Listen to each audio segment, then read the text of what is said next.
أعوذ بالله من الشيطان الرجيم بسم الله الرحمن الرحيم. درم سپارہ سورہ آل عمران آیت نمبر 38. اللہ سبحانہ وتعالی فرمائے هنالک دعا زکریا ربهم دا وقت دعا غوښتله زکریا علیہ السلام ربه د خپل ربنا قال وی فرمایل رب هب لی اے رب راکی ماتا من لدنک د خپل طرفنا ذریتا طیبه پاک اولاد انک سمیع الدعا بشکتا اوریدونکې د دعاګانو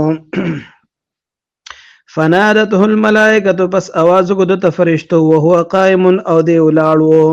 یصلی منځ کو فی المحراب محراب کې سیوتوی ان الله بشک الله تعالی یبشرک زیر درکی تا تا بیحیا په یحیی علیہ السلام باندې چې دا بستازوی وی مصدقا چې دی به تصدیق کوونکی بکلمت من الله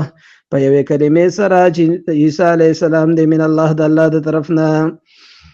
عیسی علیہ السلام ته کلمت الله وی کلمت الله ورته په دې وجه ویل کیږي چې کلمه کن سره الله پیدا کړی دی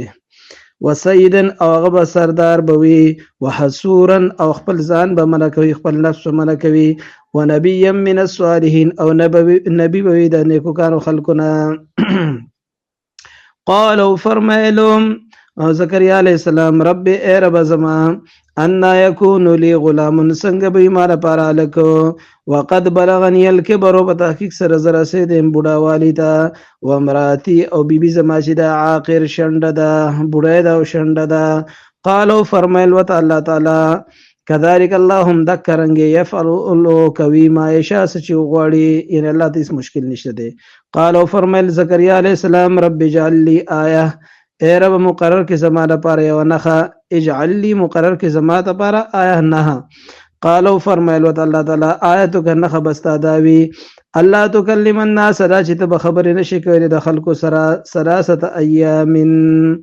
در درې ورځو پورې الا رمزا مگر په اشاره سره واذكر ربک یاد ک خپل رب کثیرن ډیر ډیر وسبح او پاکی بیانوا بالعشی د ماهم په وخت کې ولبکار او د سبا په وخت کې د خپل رب واذ قالت الملائکه یاد ک وخت چې وی فرشتو یا مریم اے مریم ان الله بشک الله تعالی استفاکی ته غوړه کړي وطهرکی او پاک کړي واستفاکی غوړه کړي علی نساء العالمین د ټول عالم په زنانو باندې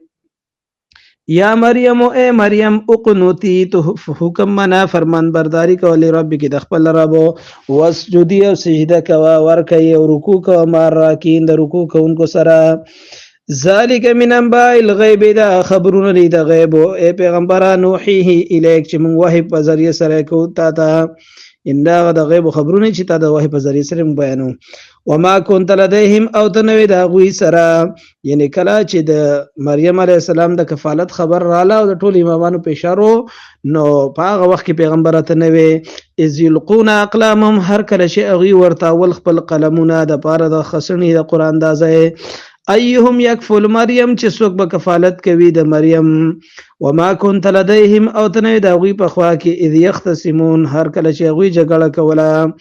اس قالت الملائکه یاد کې وخت چې وی فرشتو یا مریم اے مریم ان الله بشک الله تعالی یبشرک تا تذیر درکې بکلمات منه په حکم سره دا غره طرفنا اسمه المسیح چې نوم به د مسیح عیسی ابن مریم عیسی زوی د مریم بوي وجیهن او هغه به مخوريزي وي د اوچته مرتبه خاون بوي په دنیا په دنیا کې هم ول اخر دی په آخرت کې به هم وي ومن المقربين او د الله تعالی د نزدیک ترینو بندګانو نه بوي او بل ويكلم الناس او دی به خبرې کوي د خلکو سره په المهد د پوړکوالي کې هم یعنی دام یو معجزه به داغه لکه څنګه چې مخکې تیر شو وکهلن او دارنګ په غټ عمر کې هم په عمر کې هم چې کله سړی خبرې کوي ومن الصالحین او دی به د نیکو کارو خلقنا